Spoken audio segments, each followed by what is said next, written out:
Hi, everyone. I'm Elaine Quijano. It's good to be with you. At any moment, we expect to see President Trump and members of the coronavirus task force update reporters on the federal government's response to the coronavirus pandemic. Just as soon as that briefing gets underway there, we will, of course, bring that to you. In the meantime, let's go ahead and bring in our CBSN political reporter, Caitlin Huey-Burns, and our CBS News political correspondent, Ed O'Keefe, who join me now. So wonderful to see both of you. Ed, let me start with you. Last week, President Trump was asked whether or not he would be open to having a phone call with former Vice President Joe Biden to talk about the coronavirus response. And today, I understand you have some new reporting. What can you tell us about that? We do, Elaine. We know now that they actually spoke today, but that's really all we know. There had been talk about this on the Sunday shows yesterday. Biden was asked about what he would say to the president if they had a conversation, and Biden said it essentially would be, look, speed matters in these situations. The faster, more seriously you respond, the more likely it can be controlled quickly, but didn't really get into it beyond that. We haven't received White House confirmation of this, but the Biden camp announcing the call shortly before the scheduled beginning of the White House Corona Task Force briefing. So undoubtedly the president will either get asked about it or perhaps bring it up himself. Details again on what exactly was said, when it was held, who else was on the call, how long it lasted, not yet available. But again, I suspect that will change once we hear from President Trump about the call. The Biden camp likely to want to provide a little more detail on how exactly they think it went. But this would be, as far as we know, Elaine, also the first contact that these two have had in quite some time, possibly since Inauguration Day back in 2017. So would be very curious to know exactly how the interaction went between the two of them, whether it was cordial, hostile, awkward. We'll see if we learn more throughout the rest of today. Right, because it's happening against the backdrop of the president at times being critical of previous administrations, including the Obama administration, about the supplies that he says were not necessarily left in good stead with respect to the national stockpile. We'll wait to see what develops and additional details coming out of this briefing. But Caitlin, I want to ask you about reports of a confrontation between Dr. Anthony Fauci and Peter Navarro during a White House task force meeting over the weekend. They are said to have argued about the use of hydroxychloroquine to treat COVID-19 patients. Caitlin, why is the White House pushing the use of this drug, though it is not yet medically proven to be an effective treatment? That's the big question. The president has been talking about this drug, an antimalarial drug, in an effort to kind of stay positive, as he's tried to say. But this has raised a lot of concern about the president pushing forward the use of this drug without the adequate testing necessary. So Anthony Fauci has been saying that it may work in some cases, but there just hasn't been enough data, enough evidence of this yet. And of course, the president promoting this kind of drug, which actually has some severe side effects, medical professionals say it could eventually lead to things like cardiac arrest. Pushing this drug from the White House podium is problematic on several levels. You've had this infighting reported by the New York Times, reported by Axios First, that Peter Navarro, the president's trade rep, who is now kind of tasked, given a leadership role on this task force, kind of getting into an argument with Anthony Fauci over this, talking about studies that had not been quite up to snuff. And so this is going to be something that we're going to look for the president today, whether he continues to push this forward. But this is something that medical professionals have been very hesitant about pushing. Now, think about how Andrew Cuomo, the New York governor, kind of handled this today. He said that, yes, there have been examples of this having a positive effect, but so far those have not been proven adequately by the science and by the data. And so that's kind of the dilemma, this kind of tension that you're seeing within the White House. Yeah, we'll see if there are questions on that as well in this upcoming briefing. Ed, this pandemic is really, as we've talked about before, is affecting every aspect of American life and really across the globe. But specifically here in the U.S., it is a presidential election year. There are impacts with respect to the campaigns that are still very much going, of course. Former Vice President Joe Biden, as we mentioned, also Senator Bernie Sanders and the Trump campaign as well have all had to adapt to what this current situation is. What more can you tell us, Ed, about the ways in which these campaigns have tried to kind of change their tactics here in light of the fact that they cannot have these in-person events anymore? Well, they're doing what we're doing, Elaine. They're sitting at home and trying to reach the masses over their iPhones or their remote cameras to try to win over voters that way. Neither of them will have been able to campaign in person since March 10th, essentially, when they left, scheduled rallies in Cleveland, Ohio, at the request of the governor, who in that state had already urged people not to go to large public gatherings. They haven't been on the road since.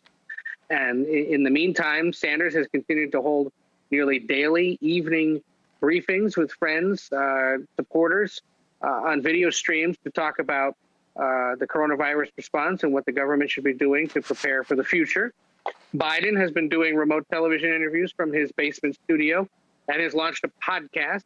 Today's second episode featured Biden interviewing Gretchen Whitmer, the Democratic governor of Michigan, who many believe to be among those that he will consider for vice president. So in essence, it was kind of a job interview, potentially, or at least an audio recording that we'll want to hold on to in the event that she is ultimately on the final list of potential vice presidential picks, where they talked about how Michigan has responded, the struggle that Whitmer has had with trying to get the federal government support, the criticism she's faced from the president. And Biden talked a bit about what the Obama administration did back in the day with Ebola and other disasters. That's one very specific way he's done it. Last week, for example, he did a radio interview with Enrique Santos, who hosts a very popular Spanish radio program. Those are the kinds of things he's got to be doing from home. And we know he's also holding virtual fundraisers. Raising money remains a big concern for the Biden campaign, given that the Trump campaign and the RNC have already raised hundreds of millions of dollars for his reelection effort.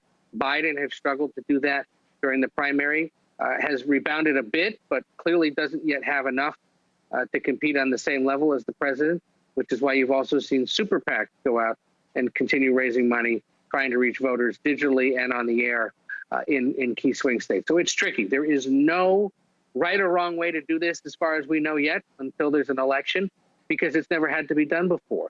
And for how long it has to be done this way also remains a real mystery and a frustration, especially for the Biden camp, as they try to figure out a way to break through and secure the Democratic nomination and get ready to take on the president.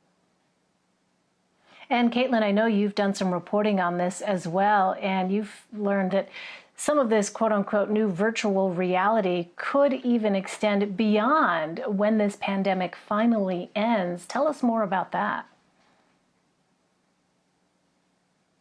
That's right. As Ed mentioned, a lot of these campaigns for president and down the ballot are trying to figure out new ways to connect with voters. And the timeline is really uncertain. And so we've been talking to activists and strategists who say that, this may just be kind of part of the new way of campaigning. These campaigns have had to get pretty creative to figure out ways to not only break out and reach voters, but to kind of stay relevant, stay plugged in. You've seen some candidates doing live streams talking about the coronavirus itself, connecting constituents or could be constituents with medical professionals and kind of highlighting it that way. And we've also seen groups try to take this time when voters are literally stuck at home, trying to reach them where they are, which is likely on their couch in their living rooms, trying to register voters, trying to get them engaged and interact with them while all of this is going on.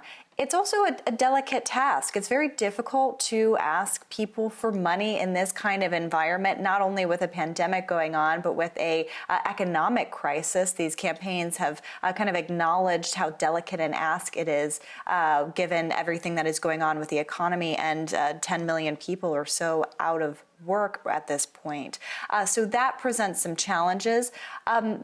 They say that nothing really beats kind of the traditional way of campaigning, but these kind of online tools that are emerging, these new techniques, can be used as a companion with those traditional forms. So we'll see how long this goes, but a lot of these campaigns from president on down to local races realize that they have to kind of reinvent the wheel, and we'll see if this kind of sticks beyond the pandemic. Before I let the both of you go, Ed, let me ask you about Wisconsin, because there is a primary election that is scheduled for Tuesday, but there have been some developments, Ed, as I understand it. Wisconsin's governor issued an executive order suspending in-person voting. So what's the latest there in Wisconsin? Yeah, this is a real mess, Elaine. Look, for as long as this coronavirus has been upending American society, Wisconsin has been scheduled to hold a primary tomorrow. The only way it can be changed is if the legislature passes legislation, essentially moving the date. The governor, who's Democratic, had asked the Republican-dominated legislature to do so. They refused. Why, you ask, despite the public safety risk? One of the reasons is there are local elections and primaries tied to this primary date, including a hotly contested and critical state Supreme Court seat. In Wisconsin, they elect their judges, and it's one of the few avenues left that conservatives and Republicans have in the Badger State, so they want to hold on to that majority. Governor sued in federal court, so did some other group.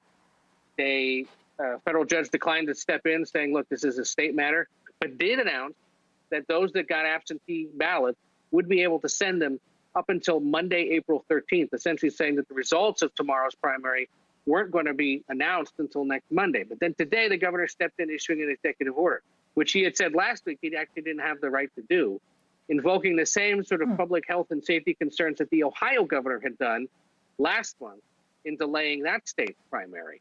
So whether or not Wisconsin voters actually have to go to the polls tomorrow remains an open question.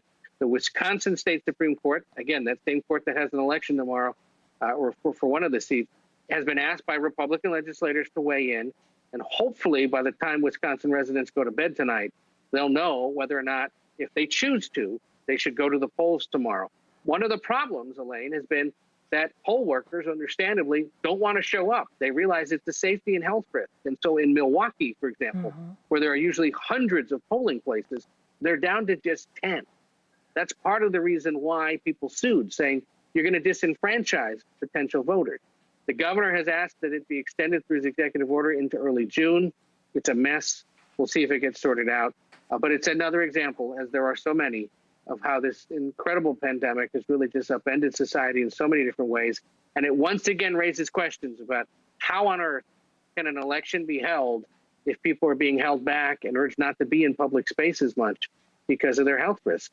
And it's also a preview, frankly, of how Democrats and Republicans at the state and federal level will be fighting amongst themselves about how exactly elections should be conducted if a pandemic remains a real threat. Of course, Democrats on Capitol Hill have been pushing for more funding to promote absentee voting and voting by mail options in all 50 states. Republicans are hesitant, saying that there's a potential fraud and mismanagement concern there. They've cited some past examples in southern states and in California. But this is all really just a preview of what's to come at the national level. The president last week was asked about this, says he's not a fan of voting by mail. Democrats want to do it. You can see where this is headed. Right. It just raises so many questions, Ed, as you said, on the national level especially. All right. Caitlin Huey-Burns, Ed O'Keefe, so wonderful to see you both. Thank you very much. Take care.